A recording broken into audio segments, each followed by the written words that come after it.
রামের জন্মদিনের কাহিনী। আপনারা জানেন কি, রামচন্দ্রের জন্মের সময় আকাশে সূচিত হয়েছিল এক অলৌকিক সন্ন্যাস? রাম ছিলেন শুধুমাত্র এক রাজপুত্র নয়, তিনি ছিলেন ধর্ম, সত্য আর ন্যায়ের প্রতীক।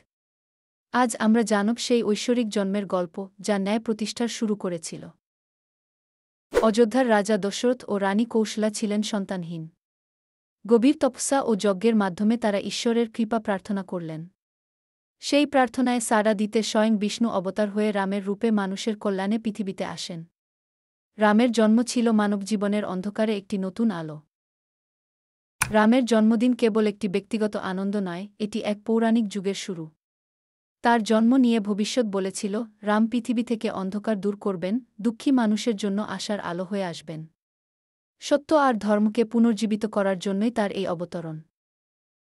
রামের এই কাহিনী আমাদের শিখায় যে প্রত্যেক প্রতিকূলতায় লুকিয়ে আছে নতুন আশা।